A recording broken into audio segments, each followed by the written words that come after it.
You ever get that feeling that the world isn't, well, quite what it seems? It's a powerful thought, right?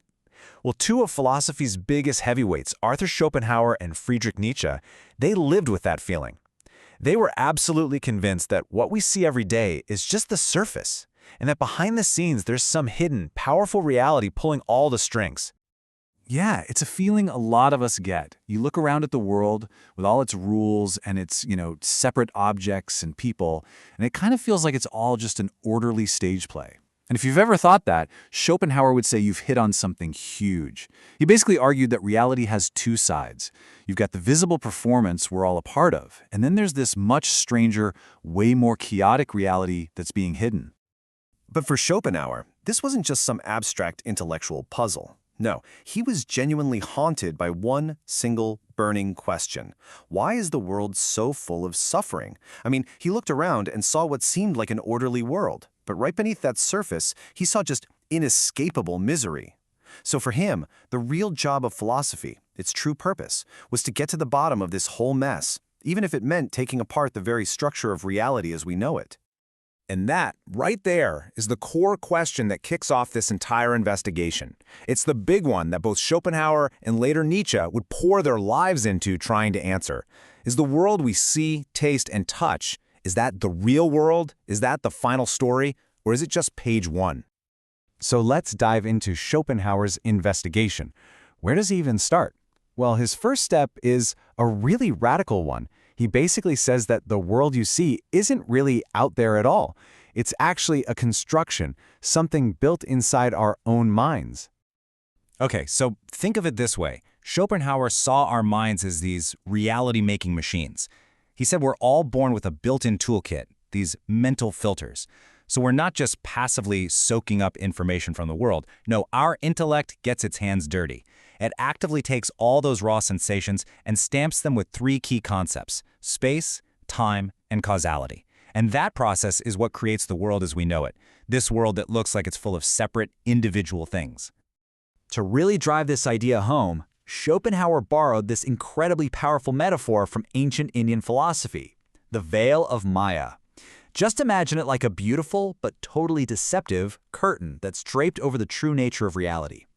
On our side of the curtain, everything looks orderly, clear, and individual. But what it's really doing is hiding a much deeper and totally unified reality from us. So naturally, this leads to the next massive question, right? If our everyday world is just an illusion, just a representation as he called it, a performance on a stage, then what in the world is happening backstage?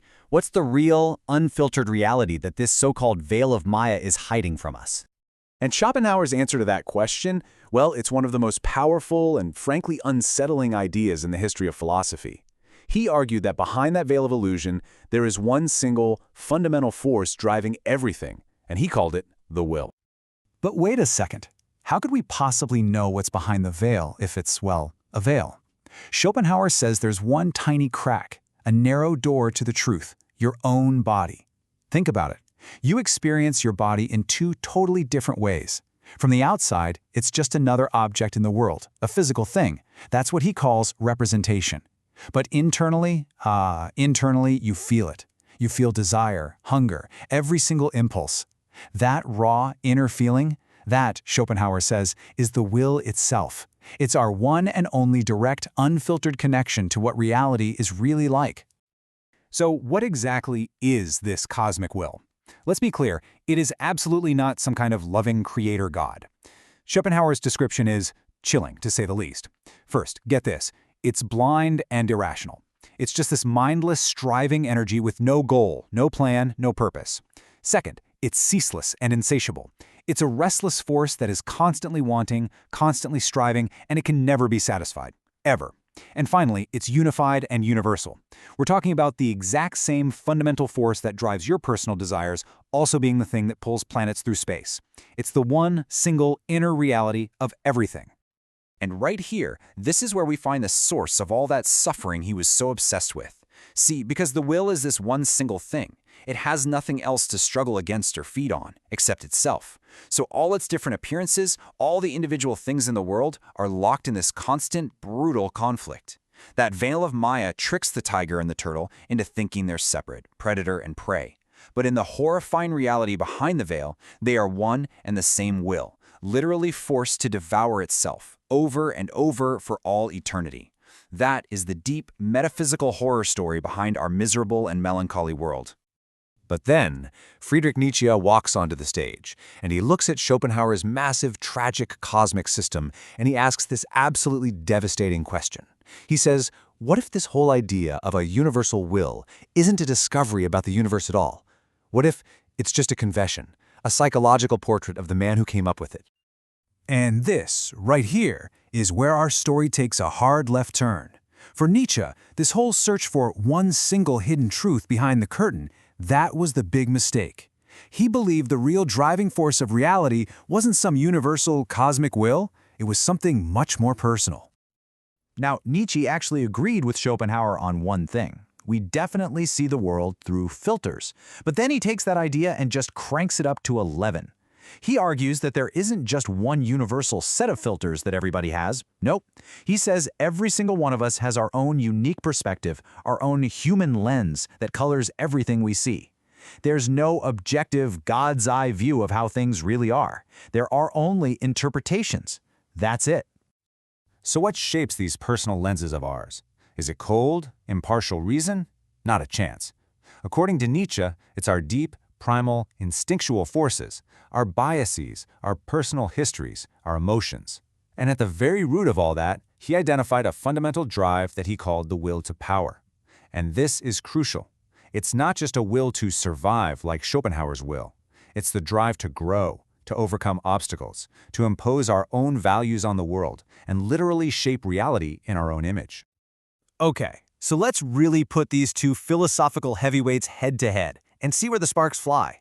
In one corner, you've got Schopenhauer with his single, unified reality hidden behind a veil. And in the other corner, you've got Nietzsche with his world of infinite competing perspectives. And man, this is where their paths just completely split. Let's break it down. For Schopenhauer, the illusion is that single veil of Maya, and it's hiding one true reality. The driving force, that blind, universal cosmic will. And the goal of philosophy? To rip that veil away and see the one truth. Now look at Nietzsche. For him, there's no single illusion. There are countless perspectives creating many truths. The driving force isn't cosmic, it's the personal will to power. So the goal of philosophy completely changes. It's not about finding the truth, it's about analyzing whose truth is being presented and what power it's trying to serve.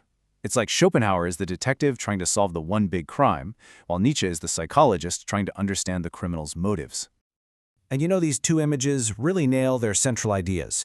On one hand, you have Schopenhauer's whole project, trying to pierce that one great veil of Maya to see what's really truly there. But on the other hand, you've got Nietzsche's vision, which is so different.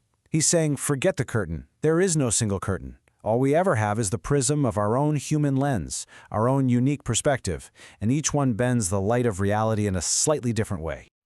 Okay, so what's the big takeaway here? What's the point of all this? I mean, if you actually buy into one of these worldviews, how is it supposed to change how you live?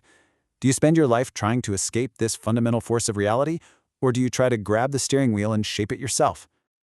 Well, for Schopenhauer, the diagnosis is pretty grim. The will is the disease. It's the source of all our suffering. So the only possible cure is to deny it. His path to salvation has two main steps. First, you have to cultivate compassion. This means deeply, truly recognizing that the suffering will inside of you is the exact same will inside every other living thing. Then, step two is asceticism. It's a conscious, deliberate denial of the will to live, through things like poverty, chastity, and just generally quieting all your desires. And the end game here for Schopenhauer is a kind of ultimate liberation. It's the pursuit of what he called blissful nothingness, a state that's a lot like the Buddhist concept of nirvana. It means the complete and total silencing of the will, and finally finding freedom from the crushing burden of just existing. But Nietzsche? He looked at Schopenhauer's solution, this whole blissful nothingness thing, and he basically saw philosophy for tired people, a complete and total denial of life itself. For Nietzsche, the goal was the exact opposite. The answer isn't to deny your will, it's to scream yes to it, to affirm it with every ounce of passion you have. Don't run from reality, create it. Use your will to power to grab life by the horns and shape the world, imposing your own values on it. And this brings us to the final, and maybe the most challenging takeaway from this whole clash of titans. Because if you embrace Nietzsche's idea of perspective, it's easy to think it just leads to a world where anything goes, where truth doesn't matter. But that's not it at all. Instead, it challenges us to, well, to upgrade our whole way of thinking. It pushes us to move beyond that simple and often pretty misleading first question we always ask. Is it true? Instead of that, Nietzsche gives us a much deeper, more revealing set of questions to ask. The next time you're confronted with some big claim to absolute truth, he wants you to ask this: whose truth is this?